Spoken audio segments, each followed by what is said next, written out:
Which Side Podcast is a proud member of the Which Side Media Collective. This week's episode is brought to us by our Amazon affiliate link. Yeah, it's pretty simple how it works. All you do, go to whichsidepodcast.com, click through the Amazon link, and anything you buy, we get a kickback for. If you're looking for something to get, check out A Vegan Dinner Party. It's by a friend of the program, past guest Allison Kramer, as well as Anna Kassoff and Janet Malawani. The Amazon purchases really do help us out a lot, so thank you for doing that.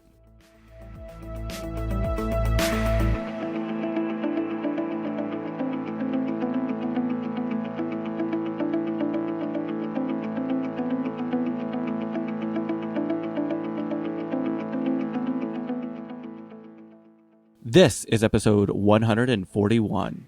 Yeah, we have Dustin, the Vegan Roadie, on. If you haven't checked out this series on YouTube, you need to. You're just completely missing out on so much amazing vegan goodness. It's like the vegan diners, drive-ins, and dives. So do it. Go right now. It's in the show links. You've already downloaded this. It's there. You're fine. What news and events do we have going on this week? Well, if you're in Salt Lake City and you're listening to this on Monday, the day it's released, come join us at the Salt Lake City Downtown Library around 7:30 for the Salt Lake City Anarchist Black Cross Prisoner Letter Writing Night. If it's not Monday or you're not in Salt Lake, just write a prisoner anyways. They need your support. Also, if you're in Denver, you can check out the Anarchist Movie Night on Wednesday. It's every Wednesday. They have movies. If there's an event that you want us to talk about that you didn't hear on the podcast, let us know. We'll shout it out. For the Slingshot this week, July 20th, 2001. I remember this, by the way, very vividly. Police kill anarchist Carlo Giuliani at the G8 protest in Italy. There's footage of this out there, by the way. I don't really recommend looking it up, but if you want to, it's disturbing, to say the least, by the way. Yeah. So, but if you like these little tidbits of history every week, I pull them out of the Slingshot Personal Organizer. I just love the Slingshot. They don't sponsor or anything, so we just like to do this. You should get one. You can get one at a local info shop, or if you don't have a local info shop, go to an online info shop like AK Press. Who always needs your love. They do. They just are finally getting all cleaned up from their fire. I sincerely hope you enjoy this episode. Which side are you on? Which side are you on? Which side are you on? Which side? Which side are you on? Which side are you on? Which side are you on? Which side are you on? Which side are you on?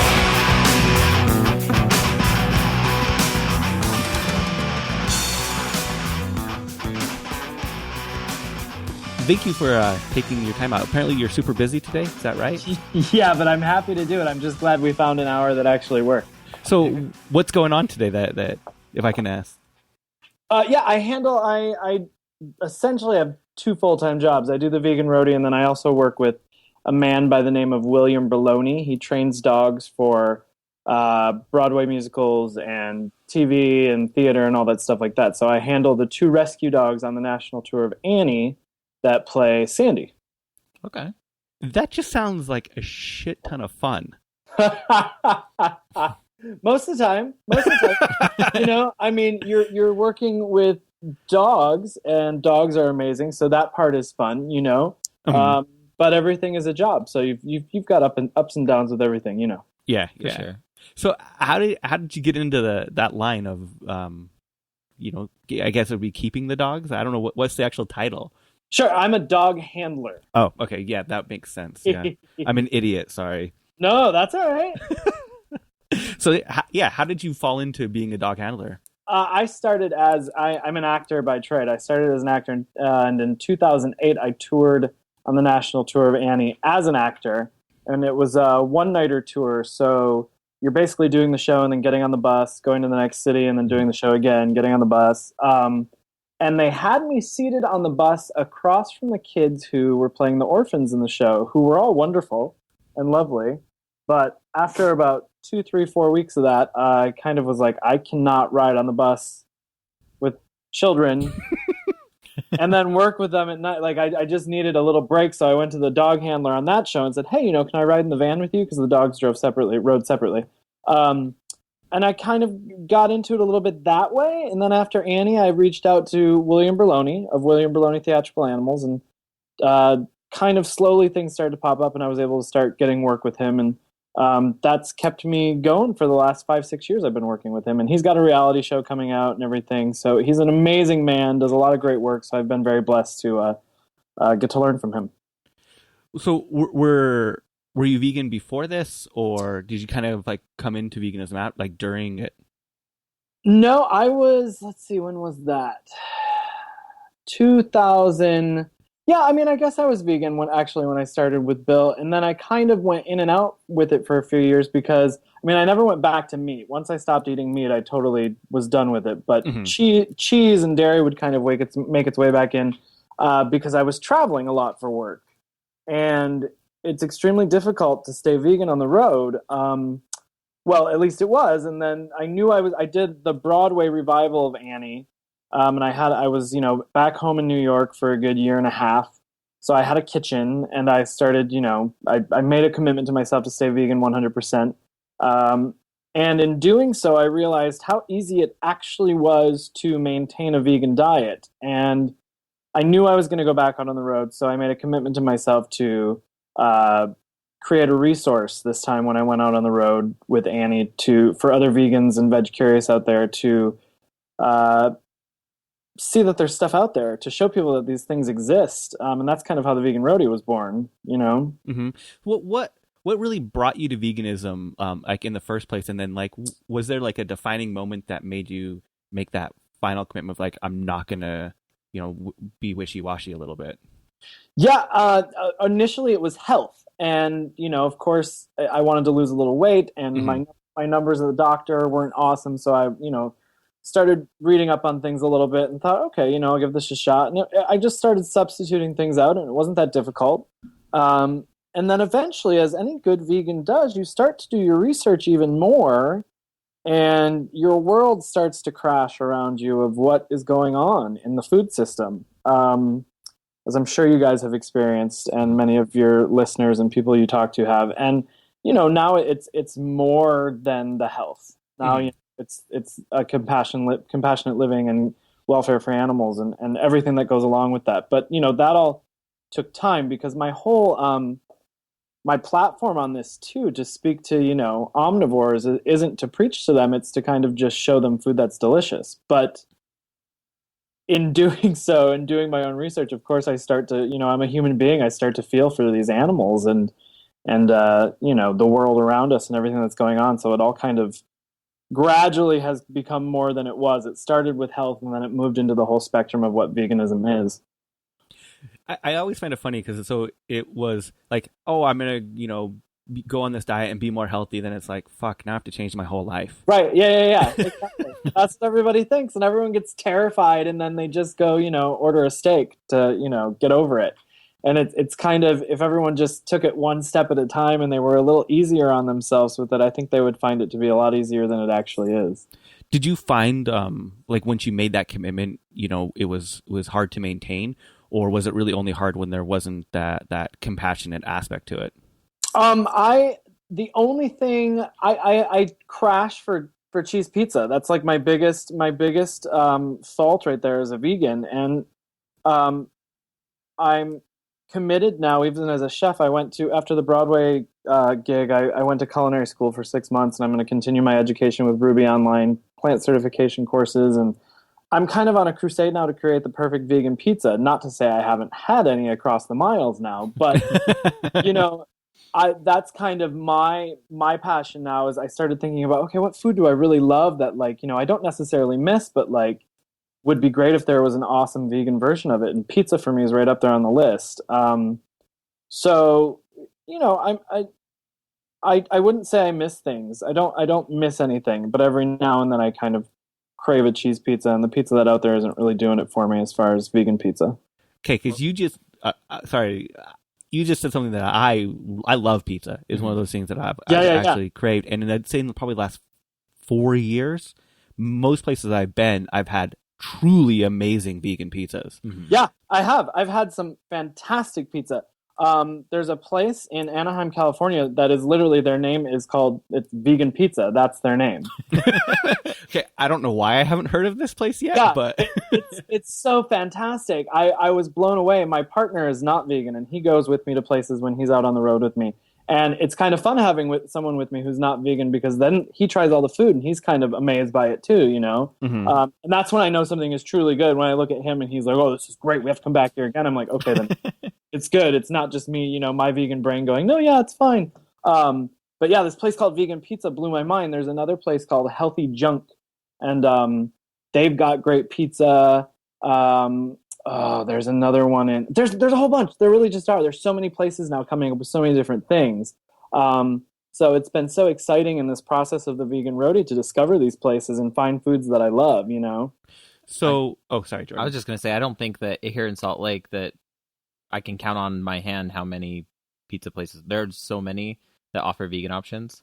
And most of them are, I'd say most. I've only had one that was gross, but most of them are good. Like, Mhm. honestly. Here's my thing. You know, I'm not knocking diet cheese.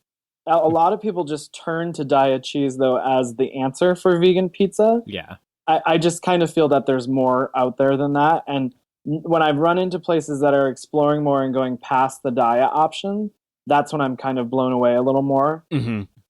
So I'm sorry. that's all right. I'm just saying I'm grateful for Daya and what they're offering, but I also think, you know, that if people keep exploring and expanding the options, that we'll end up with even more good stuff. Definitely. You know, as previous listeners have heard me talk about, I feel like the diet on the pizza almost has like a snot-like consistency. Yeah, for and sure. just doesn't do it for me. No. And like before that, I really preferred when a lot of places was using the Follow Your Heart. I know it's a lot more runny and more oily, I guess, but I preferred the consistency a lot better. That's actually what I was just going to say. Daya, to me, it depends on how much you use and how you use it. But, you know, I like it. I don't hate it. But I have had some pizzas with Follow Your Heart. And when I'm going to go have pizza, I don't look at pizza as a healthy food. So I am looking for that sort of like cheesy, oily situation, you know, that I used to have when I wasn't vegan. So Follow Your Heart kind of has come through. Just recently, I discovered that Follow Your Heart for me on pizza was a little bit better because that's Healthy Junk actually used that. So it's been interesting to explore the differences. I think City O City in Denver made their own sauce for a long time. Yeah, there's another one in Denver that I think makes their own too. I haven't had the pizza at City O City. I had the most amazing waffle at City O City I've ever had in my entire life, though I will say that. But I mean, I could spend the entire time talking about pizza, so I'm completely okay going down this road.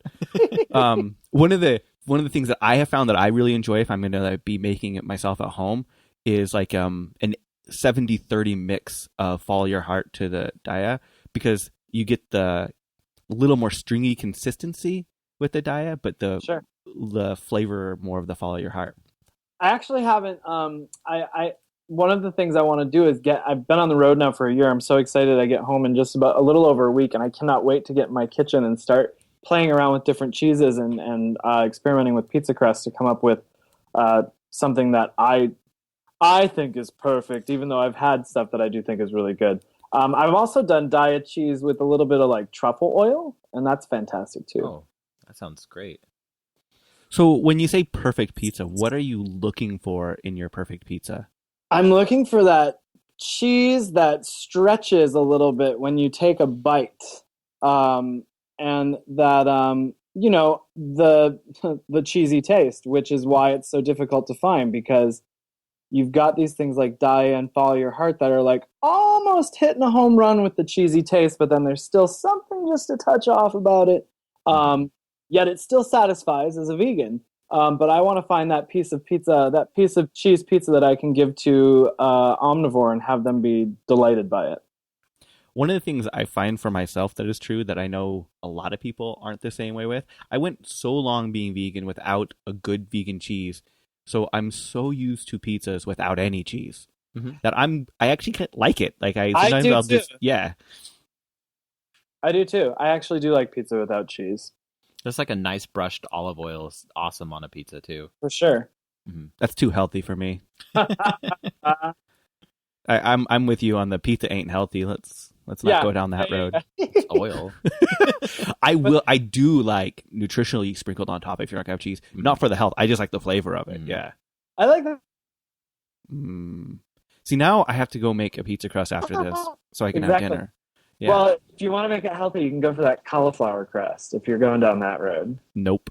I haven't heard of this. What's this cauliflower crust? There's like a cauliflower crust you can do. I've only done it once, and I did it like 3 years ago, so I can't remember exactly what it is. But did you say cauliflower? Yeah, cauliflower. Yep. You basically make like a cauliflower flour, and then you make your dough out of that, and then you make a pizza out of it. How do you make a cauliflower flour? I can't remember. You would have to Google this situation for exact instructions. Huh. Okay, but I don't know how to work Google, so I'm fucked. No, that sounds great, though. Actually, I really like cauliflower. So I'm like, yeah, I like pizza. I like cauliflower. Ridiculous. It's used for everything. There's this plate again in Denver at Watercourse Foods called the Southern Plate, and they've got this deep fried cauliflower that's like deep fried chicken. And it's kind of mind-blowing. It's served with some mashed potatoes and like a little kale salad, and then a agave buffalo sauce, and it's out of this world.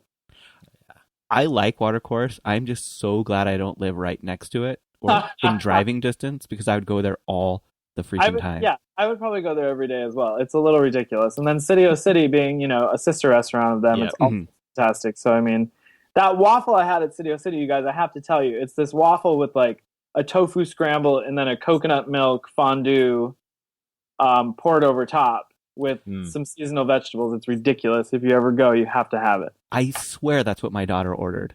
It's amazing. I'm trying to remember if that was there or not. Last time we were in Denver, she got a waffle at one of those places. I'm thinking that's where it was. Mm-hmm. They've got a couple of different ones at City O City, but that's the one that's my like go-to. I was dreaming of it the entire 2 weeks I was there after I had it. So in all the places you've traveled, what is your like surprising city that you're like, I'm actually shocked that there's something decent here? Jacksonville, Florida, actually. And it was kind of this huge eye-opener for me because I went and thinking, oh my God, I'm not going to find anything. And then everyone kept saying to me, check out Jack's Vegan Love on Facebook. So I kept looking up Jack, Jacks, Vegan Love, and I couldn't find anything.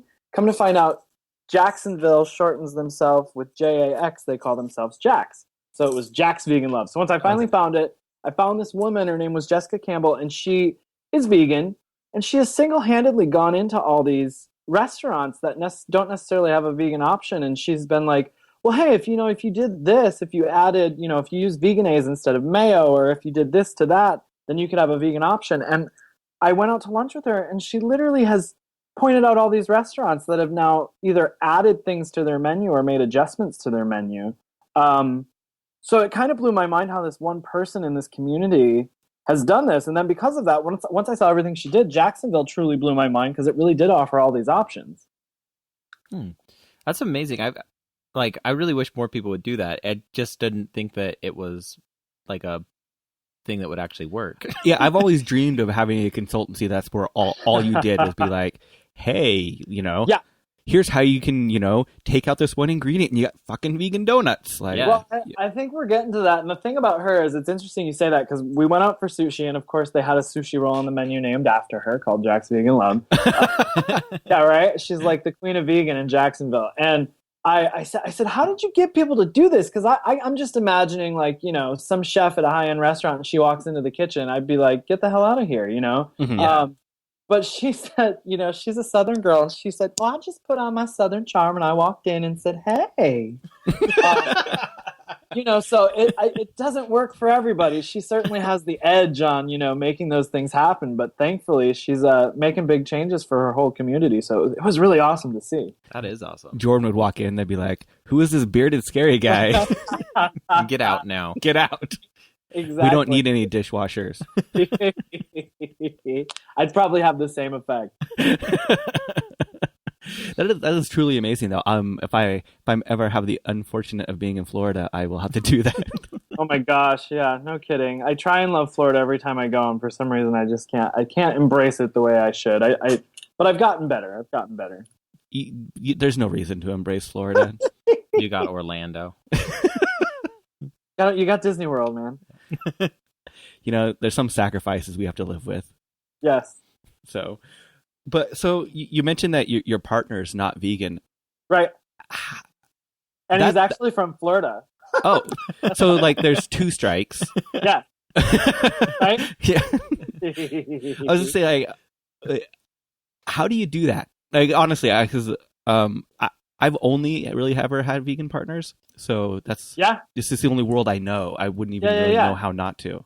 No, for sure. I'm glad you asked. I am lucky in the fact that he is extremely supportive of it, and he's somewhat of a foodie to the effect that he's very interested in vegan cuisine. So to him, it's something brand new and exciting to try when we go. Now, if I know I push it over the line when I'm like, well, we're in this town, we've been to every vegan restaurant, but there's this raw restaurant. That's when his eyebrow kind of goes up and he's like, which I can understand, that's an extreme side of it. But he definitely like when he's out on the road and I go visit him somewhere, he's looked up a bunch of vegan restaurants for me to go to. So he's very supportive, and he's always game to try stuff.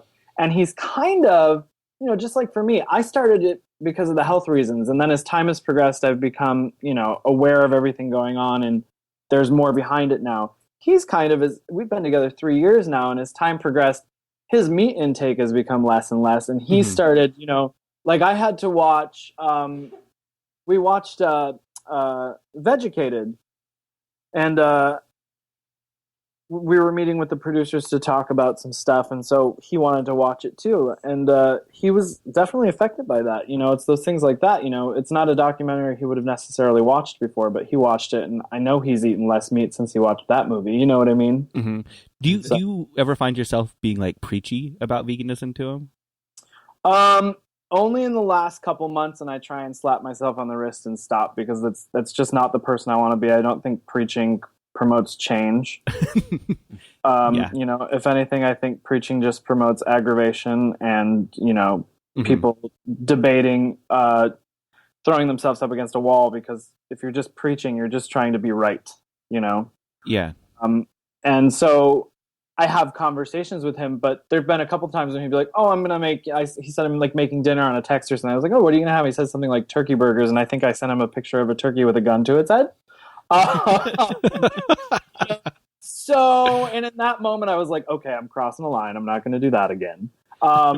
Fortunately, that's only happened a couple times. But again, as I'm becoming more immersed in the vegan culture and educating myself, it's hard to stop yourself sometimes with that stuff. Mm-hmm. But I definitely don't want to be that person. I believe activism is getting out there and doing and showing people how wonderful things can be, as opposed to like how bad things are, showing the good side of things. As veganism gains more and more traction in mainstream, I think this is going to be happening more and more, where you find partners, being or growing on opposite ends or coming together that, have the differing views on that. Yeah, absolutely. And yeah, like I said, it's hard for me to wrap my mind around, because it's nothing that I've had to, deal with. Well, I dated someone before who made fun of me, and I was like, well, this isn't gonna work. Like, that's the thing. Like, if I'm with you and you order, if I go out I hate it when people look at me and they'll be like, oh, I'm gonna get, the chicken tenders and fries, and then they look at me the minute the waitress walks by and they're like, oh, I'm sorry. And I'm like, don't be sorry to me. I'm like, I'm not putting it in my body. I'm like, you're putting it in your body, Yeah, and yeah. As I'm having respect for however they're choosing to live their life, I would expect whoever I'm with, whether I'm dating them or they're a friend or whoever, to have respect for how I live my life, Mm-hmm. I always get bothered when people say things like that, like, oh, I'm sorry I'm eating meat in front of you. Oh, it's so annoying. Be sorry to the fucking cow. Like, right. Exactly. Let me drive you to a farm right now so you can apologize to all this cow's brothers and sisters, and then we'll go from there. You know what I mean? Like, if I flipped out every single time there was something not vegan in front of me, I could never leave my house. Right. Like, yeah. Exactly. It's so silly. It just, it doesn't make sense. How did you, actually come about of making your blog? Like, not just like the idea, but bringing it to fruition and actually pushing it out there? Sure. When I went to culinary school, it was the best thing. The first day of culinary school, the CEO gets up and he's talking to my class, and he's like, some of you probably don't know why you're here, and by the time you're done, you will be even more confused as to why you're here and why you went to this program. And we were all kind of like, what does he mean? And sure enough, we all finished and we're like, oh my God, we don't know what we want to do. And I had this idea. I knew I was going on the road, and I said, I wanted to do a vlog, a blog maybe. And then my partner, David is his name, he was like, well, what about a vlog? You can go to restaurants and take videos and all this. And I said, well, what about a web series?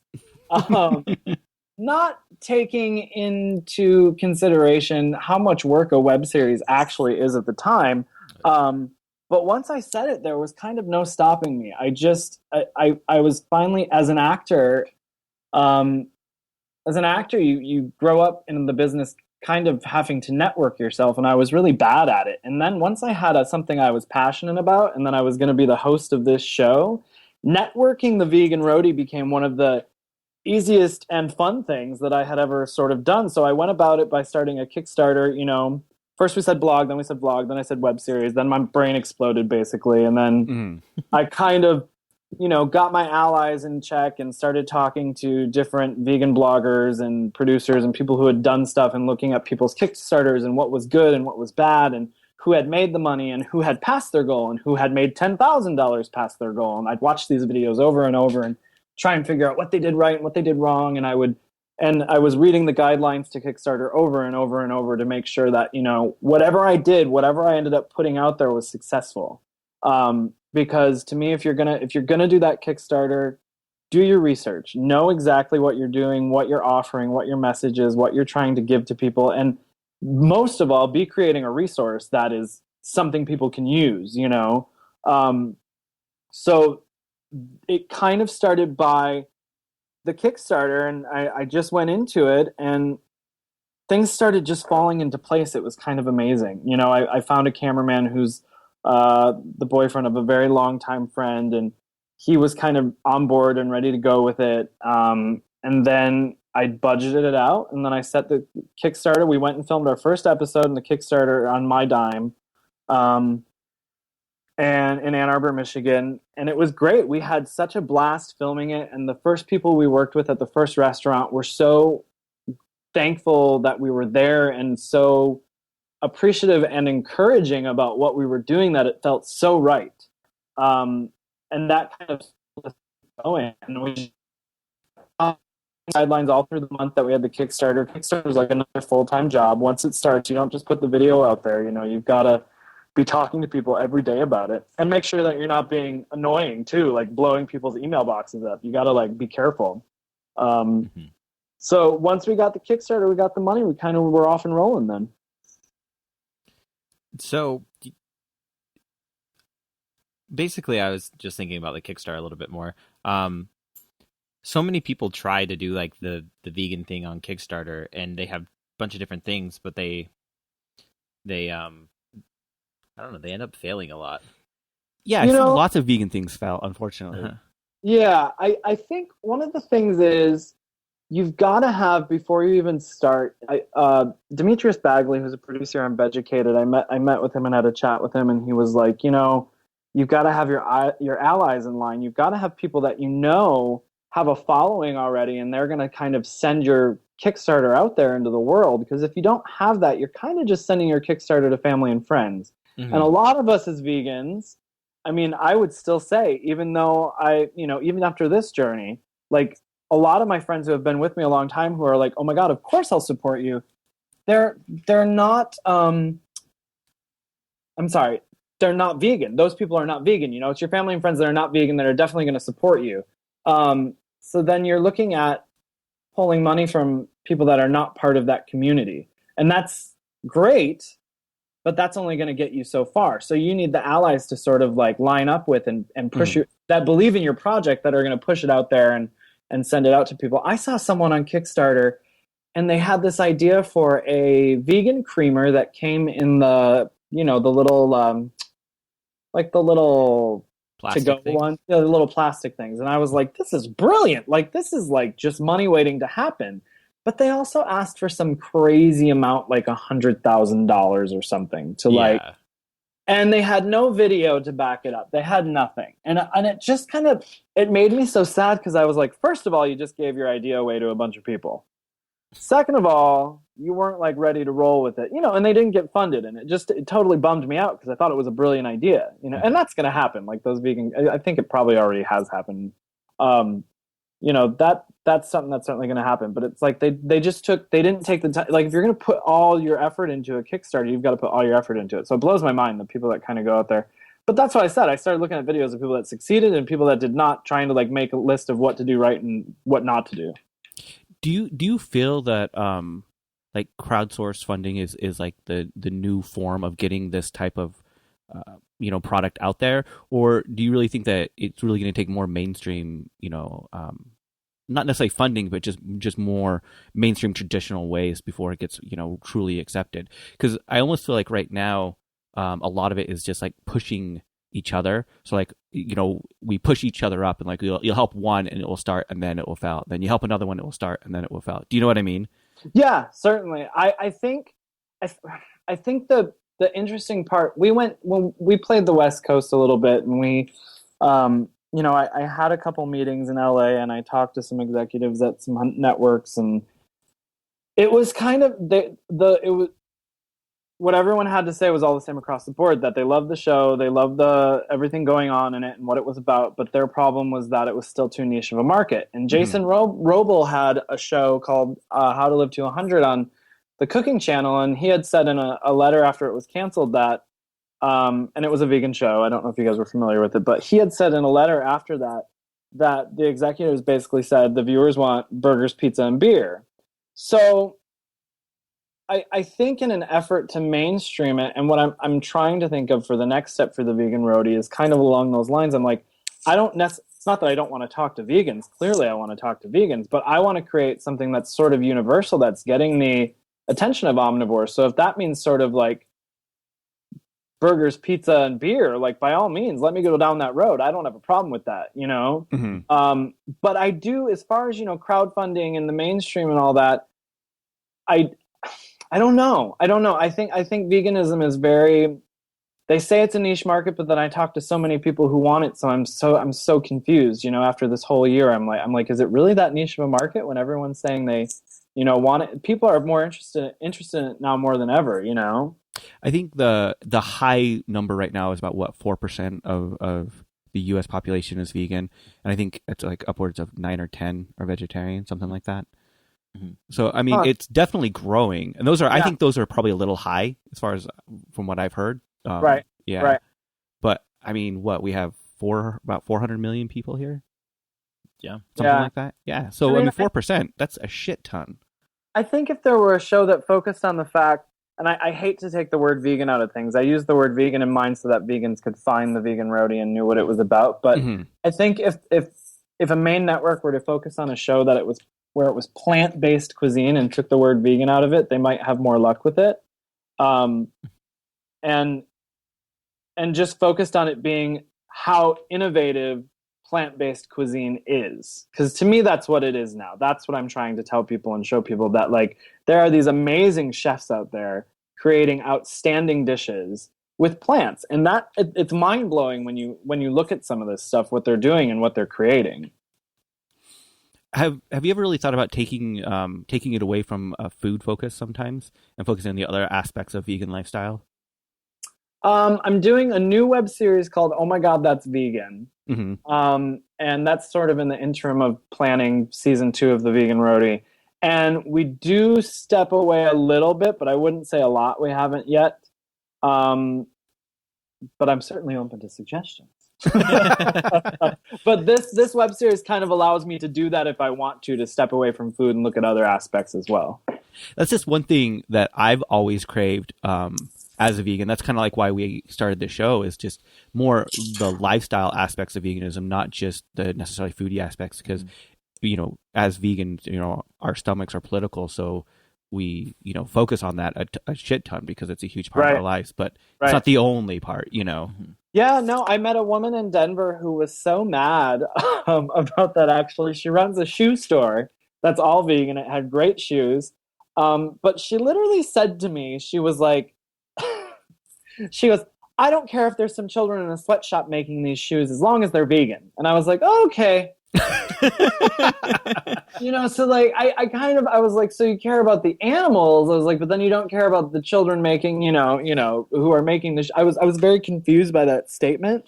So I think there's so many things out there to talk about that definitely need attention as far as veganism is concerned. But again, it's kind of like who you're talking to and what their platform is, Intersectionality is super important, and I think that's something that's lacking with a lot of activists, unfortunately. I've talked to some pretty well-known activists, and they're pretty blunt to the fact, like, I'm a one-issue activist, Right. That's it. That's boom. Like, yeah. I think it's sad, personally. Yeah. I do too, because it's more than that one issue. The thing is, it's veganism is just an umbrella for a bunch of other things, clothes, for example. There's, some great vendors who make some amazing clothing that I've been fortunate enough to come across, and those things don't get enough mention at all. Everyone, some people, like, they'll be like, oh, those are they'll be like, oh, I like your shoes. I'm like, great, I got them from Will's Vegan London. They're like, what do you mean vegan? I'm like, what are you talking about? And they're like, well, what do you mean your shoes are vegan? Aren't all shoes vegan? And I was like, no, So that's like just another aspect. And then I just got a couple tattoos, and tattoo ink is not generally vegan, come to find out. So I had to do some research and find, tattoo shops that had vegan ink. So it's all kinds of stuff. Mm-hmm. And transfer papers too, by the way. That's another big one a lot of people don't know. Okay. Yeah, there's only, I think, one company that makes vegan transfer papers now. Spirit makes a brand of vegan thermal transfer paper. Yeah. That doesn't have lanolin. Yeah. So, okay. That kind of stuff. Yeah. And if you're going down this body modification route, a lot of even the metal and all wood plugs, they use like beeswax and other things in polishing and stuff. Right. Yeah. So it's just, those little things that, people don't think about sometimes, which I fall trap to sometimes, unfortunately. Yeah, of course. I mean, it's hard not to when the world is what it is around us. Changes are happening, but it's all a progression. Do you feel that like being vegan has opened your eyes more to the world and and suffering, or you're kind of were always that way, and this is just one more aspect that your eyes were open to? I wouldn't say I wasn't that way at all, but it has I would say on my end, especially taking the journey of this last year into account, I've just become more accountable as a human being. Mm. I've become more accountable as a human being, and I take less things personally from those around me, because we're all making our own choices, and you can't blame somebody else for this or that happening when it's what they do affects them, and what I do affects me, sort of thing. It's like, I'm going to make the choices I can make to make the world a better place, and I'm going to hold myself responsible for it, What would you be focusing on if it wasn't veganism? If you had to pick like another thing you had to focus on for like activism wise or social justice wise, what would that be for you? I'm not a very active person. No, that's not what I'm saying. No, I probably equality. I mean, human rights and equality for sure. Okay. Yeah. I can get behind that. I am behind that. I shouldn't say I can get behind it. That's stupid. What if you were like, that's awful? That's equal rights. Wow, this discussion is over. I was going to ask though, what's it like being on a touring production? Because I know that's kind of my world as well. I'm the luxury of sitting in an office and dealing with it, but we produce and present touring Broadway shows. Oh, okay. And so what's it like? Like sometimes you have to work 2 to 3 shows a day. How is that? Yeah, I mean, I used to tour with Sesame Street Live, and on that one, we would do 3 shows on a Saturday and 3 shows on a Sunday sometimes, and that was crazy. I don't think any human performer should be put through that. And then on this, this is a typical Broadway schedule. We do 8 shows a week, and that's great. That's totally normal, totally acceptable. We had an extra show this week for, students that came in. schools that came in on a Thursday to see it, and even that's fine, you know. But yeah, you know, 2 shows a day. You just got to watch what you're doing and make sure you're rested and make sure you're staying up on your game and all that stuff. So we talked about like some of the best places. What is the absolute worst city that you've been to as far as vegan food goes? I try and remain a positive person, so no, I will say the most difficult city I was in as far as veganism was Appleton, Wisconsin. Every time I asked for a place, when I roll in, first of all, I try and do my research on Yelp and all that stuff before I roll up, and I look for a vegan blogger who's local, and I try and contact them and get information that way. My biggest advice to travelers when they ask me who are vegan is I say, get excited. I'm like, there's so much out there now. Go like explore and get online and check it out before you go. Prepare yourself. And I tried to do that here, and it was very difficult. And then every place I went to when I was in Appleton, they were like, well, there's this really great Thai place. And that's like what I kept getting. So basically there were 2 Thai places for me to choose from in Appleton, Wisconsin. There was a vegan bakery. Well, it had all kinds of stuff, which I kind of love. I love a place that's got something for everyone because I love nothing more than to take a non-vegan in. And then I love it when they're like, well, can I try yours? And I'm like, of course you can. Absolutely. So, you know, that to me is a moment that I have to share vegan food with somebody when they might not have had it. So I love places that offer something for everyone. And I went into this place. I think it's called Happy Bakery, I think. But, and it was definitely happy. And it had these great, you know, vegan, gluten-free cupcakes that were fantastic. So they had that in Appleton. But beyond that, that was kind of it as far as vegan eats. A couple Thai places, a health food market, and the bakery. So that was somewhat difficult. It was a little difficult I was in Albany and Schenectady, and they had some places, but it was still those pickings were a little slim there. But you know, and then other places surprised you, like Kansas City had a lot of stuff, you know, and now Isa has opened her restaurant Modern Love in Omaha, Nebraska. So they've got that. And it's an amazing restaurant. I stopped by and chatted with her and had dinner, and it was outstanding. So, I mean, it's all kind of starting to pop up here and there, you know? So you're usually 1 or 2 weeks in each city? For this tour, that's what it's been. We've had at least a week in each city. Sometimes it's 2 weeks. So you had to pretty much eat Thai that entire week? No, I travel, you know, as a new culinary school graduate. In my web series, I do a 5-ingredient challenge at the end of each episode, and I've had to make each of those recipes in my hotel room.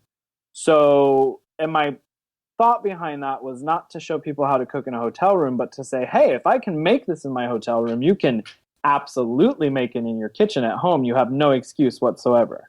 Do you travel with a hot plate? I travel with a multi-kitchen cooker that can boil, and it can steam, and it can, if I have to kind of like toast something up quickly on it, like, toast like some tempeh or something up really quick, I can do that. But I also have a George Foreman grill. I'm sure he would love to know that I'm using it for tempeh and tofu. And then I also have a NutriBullet.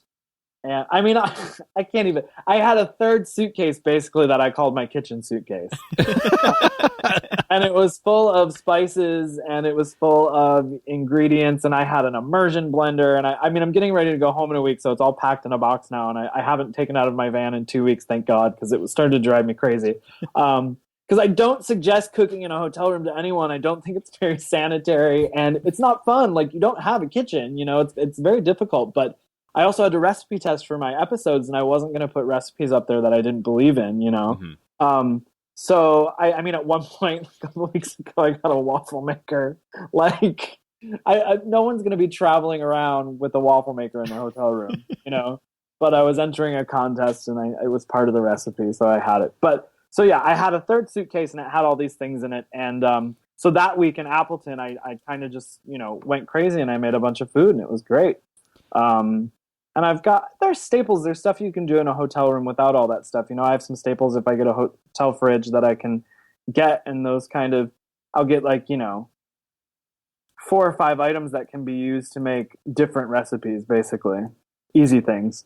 You know, a waffle maker is a perfect companion, though, for hotel room cooking. You could do a shit ton with a waffle maker. A waffle maker is amazing, and I'm so glad I bought one. I didn't hesitate for a second. I mean, you can do hot dogs on it if you need to. You can even do burgers on it. Absolutely. Hash browns is amazing, by the way, if no one's tried it. Yeah. Yeah, hash brown waffles. Yeah. You take the shredded hash browns right in there. Have you guys seen there's this guy called the Redneck Vegan on YouTube? No, I have not. No. He did a I gotta get a hold of him because I want to collaborate with him, but I think he's in Australia, I think, so it might be difficult. Either way, maybe it's a reason to go to Australia. Yeah. He made this sandwich in his sandwich maker that was hash brown. It was a hash brown grilled cheese. So it was hash browns, like frozen hash brown shreds, and then cheese in the middle, vegan cheese, and then more hash brown shreds, and then he just shut the sandwich maker, and that was his grilled cheese sandwich. I thought it was brilliant. Well, you know what? I have all of those ingredients right now. And you're going to do it. You got to do it. I mean, that's like, that's happening. But you brought up tempeh. And tempeh, I haven't had in probably 13 years. You're because missing out now. The last time I had it, I was like, what the fuck is this? And it's been like forever. Well, hopefully in the last 13 years, it's gotten better. It has to be one of my favorite things. I love it. But the trick to it is you've got to like marinate it so you get some of the bitter or like simmer it. What am I trying to say? If you marinate it a little bit in something and then sort of like, I don't know, cook the bitterness out of it, then it's a lot tastier. I make a red wine tempeh that's out of this world, and I just kind of, let it simmer in some red wine and olive oil and garlic and, some thyme or something. And then I just take it out of that after it's simmered for about 20 minutes, and then I'll fry it up or I'll put it on the George Foreman, and it's awesome. So you make your own tempeh? No. This is if I buy tempeh somewhere, then I'll cut it up. Oh, okay. So yeah. I am so like out of the loop when it comes to tempeh. Like me, I was at Whole Foods with my daughter the other day, and she saw it. She's like, "Well, what's this?" I'm like, "It's gross. Don't worry about it." She's like, "Okay," but I didn't even know that it came in like 3 grain, 5 grain, 7. I had no idea. I just thought it was like tempeh. There's if you should go. I mean, the best tempeh you can get is local tempeh, and there's more and more places doing it. There's the brands that are national, and they're good. I'm not saying they're bad, but if you can find something near you guys that's made locally, I guarantee you'll like it more than what you had before. I doubt I could find that here in Utah. You never know. That's true. That is very true. That is very, very true. Well, I have to say, I didn't really like tempeh like 13 years ago either, but I have recently started eating it again, and it's pretty good. I've been getting Yeah, what do you get? The marinated varieties, like from Tofurky. Oh, perfect. I mean, Tofurky started out making tempeh. That's how they started. Mm-hmm. So maybe I should try it, but no promises. It all depends on what you do with it too. I just had it was Tempelo wings at what was it called? Somewhere in Asheville, North Carolina. Rosetta's Kitchen in Asheville, North Carolina. It was Tempelo wings, and it was basically buffalo wings made out of tempeh, and they were outstanding. I love buffalo wings. I got to tell you, every time I see like tempeh in a recipe, I just either bypass it or substitute it with frozen tofu. I love frozen tofu, by the way. That's my jam, but I don't do it enough. You got to try the tempeh now. I challenge you. I'm not easily challenged. I'm okay losing. Like, whatever. You're like, it's cool. You'll like it. Frozen tofu, it's all right. No, I definitely will try it. So you said you had an amazing red wine recipe, like, right, for it? Yeah, it's just it's really simple. It's just oil and red wine, some spices in there, and then you just let the tempeh simmer for like 15 or 20 minutes, and that cut up into slices, and then you grill it up after that. Do you have that posted, or is that just like... I don't have that posted because I made it like a year ago, then I got on the road, and I actually haven't made it again, but now that you say that, it'll be the first thing I do when I get home. I'm writing it down right now. Because you say, oh, that's easy, spices, oil, red wine. I'm like, well, I'm fucked. I don't... So coconut oil, like... I will put that recipe up, and then I will send you guys an email with the link in it. Sweet. That would be awesome. And I will try it. At that point, I will try it and give you my review. perfect. Even if I throw up. Yes. Oh, I hope you don't. So I did see that. So we're from Salt Lake, and I saw that you had passed by recently here, and you tried some things here. Yeah, I was only passing through for a night, and I rarely do this, but I reached out on social media since I was passing through so quickly. And I was like, where do I go?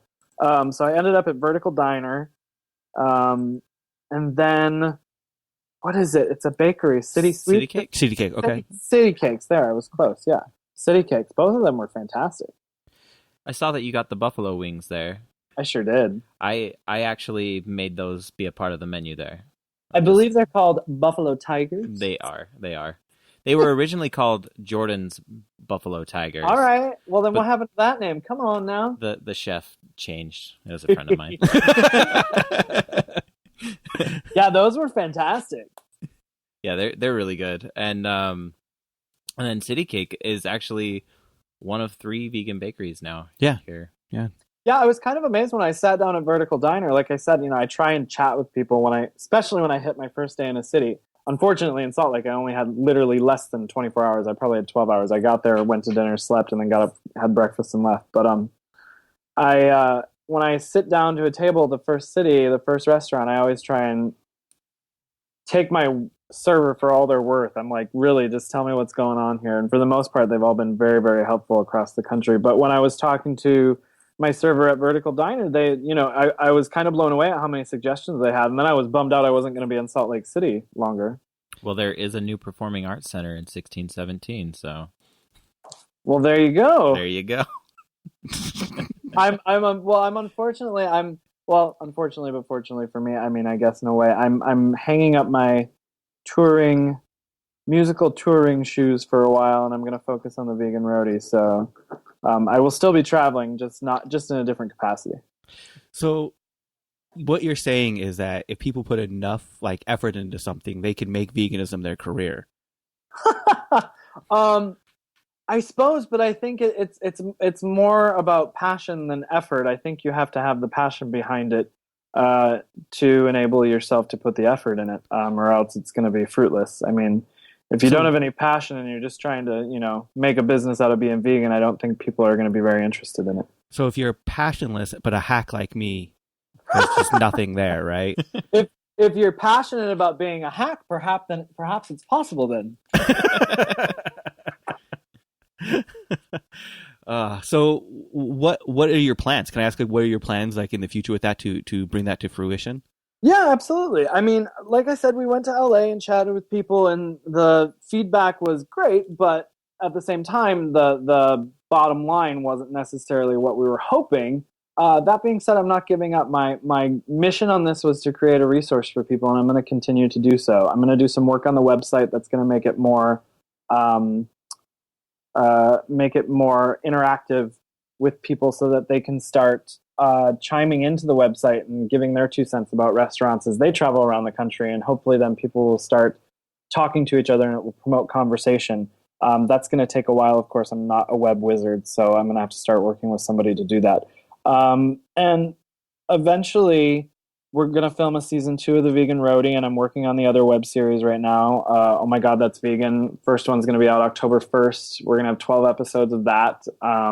Got some awesome guests lined up for it that I'm really excited about. And just kind of following through with that, keeping a presence on YouTube and keeping content coming for the followers who have started to watch and that like what we're doing. And to I'm going to go back to school with the plant-based, a travel cookbook. There's one already called Vegan A-Go-Go, but I want to sort of base mine on recipes that you can actually, make the night before you travel, and you're going to be all set on the road for a couple days, just in case you do end up in Appleton, Wisconsin, and you don't feel like eating Thai food. So I was just going to say, if you want to take some really crappy suggestions. Yeah, I love crappy suggestions. Sometimes I turn the crap into credible, so bring it on.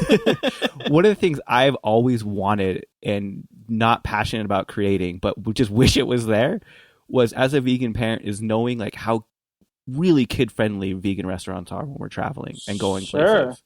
Sure. Like, I hate going to a place and you're like, oh, it's so amazing. You end up going, and then you're like, yeah, but this is not set up for an 8-year-old. That's like, a bar or something. Yeah, exactly. Yeah. That's actually a really great suggestion, so I wouldn't put yourself down for that. That's good. It's crap. It's crap. And like I said, I will make it credible. Yeah, but it's one of the things that we find happen all the time. Like, we have been in those situations where it's like, you know, there is either like no kid menu, or there's just nothing that's really just nothing that's, you know, appropriate for a kid, or nothing they would enjoy, basically. Right. Yeah. Right. Yeah. So, but you know, we do with what we got. It's taken this long to get the adults a vegan menu. Come on now. We're always going to beg and ask for more, right? Like, that's just the way it is. Yeah, that's the way it's got to be, and it'll be there. We'll get those kid menus out there. I don't know stinking kids around me. I'm just It's like, fuck all you kids. going to a bar. We're going to... And the problem is, I don't have a problem taking to her bar. It's just whether or not they'll let her in. That's really the thing. Or whether or not they'll have a sippy cup. I know. Yeah, I mean, yeah, you know. Well, how can people follow your work and, you know, get the new stuff that's coming out and keep track of what you're doing? Yeah, absolutely. You can always hit up veganroadie.com, and you can find me on Facebook, Instagram, and Twitter at the Vegan Roadie. If you check out the hashtag KaledIt, you can do that as well, and things pop up with that. It's KaledIt, hashtag KaledIt. And anywhere else to find me? I guess that's it. Well, on YouTube, Vegan Roadie YouTube channel, of course. We have all 9 episodes out. Our first season is out of the Vegan Roadie. Really proud of the work we did. Really awesome people that we met. And there's some amazing chefs and business owners out there that we got to highlight. So I really suggest people go take a look. Not if you're just traveling, but just to see. It's essentially the vegan diners, drive-ins, and dives. And I think everyone should watch it, not just vegans, because it really is doing America proud what these chefs are doing. So, well, we end every episode saying "fuck, shit, damn." Would you mind saying it for us this week? Absolutely not. Let's do it. It's all on you, man. Oh, it's all on me. Fuck, shit, damn. Awesome. Thank you. Thank you. Okay. Have a wonderful night. You too. Take care, guys. Okay. Bye. This week you heard Das Malefitz by Faunts. Right now you're listening to Exit by Secrets of the Moon. iTunes. You know, 73% of you are listening to this on iTunes right now. You're just doing it, which means you're already there. So, you know, 73% of you have not rated and reviewed the show. These are facts. We like to talk about facts. So, go. All you have to do is just click on the 5-star little thing. Yeah. And then just write, I love you guys. You're my favorite people in the world. And if I knew you, I would hang out with you every day and play video games. Yeah. Hashtag video games. Video games. But it's that simple. That's all you got to do. And it helps out the show so much. It really, really does. It just gives our show good ratings in iTunes when the people search for us. So it makes it so people can find the show. So help us out a little bit. Doesn't cost you anything, just like the show, which is free. And if you're listening to this part, that means you listen to the end. And if you hated it, well, that's your own fault. Why did you keep it on? If you're listening to this part, there's a reason. Just go rate and review. Unless you're like, just couldn't stop it and this was agonizing. I get that. We're like the broken tape that you can't pull out of your car cassette player. You're struggling with technology, or you were in a meeting or something and just stuck on. I get that. You can 1-star us then, maybe, I guess. If you're not our friends on social media yet, do so. We like friends. Friends are fun. Go to whichsidepodcast.com, click on the social tab. We often talk about things on social media that we don't talk about on the show. And by often, that's every day. Like us, friend us, follow us. Not literally following. But what do we do now? the fuck shit damn thing. Okay. You just did it. Which Side Podcast is hosted and produced by Jordan Halliday and Jeremy Parkin of the Which Side Media Collective, with web design by Jordan Halliday and sound design by Jeremy Parkin. Booking by Mari Halliday. Theme music by Commandantes. Go to whichsidecollective.org to check out the other shows in the collective. As always, fuck shit damn.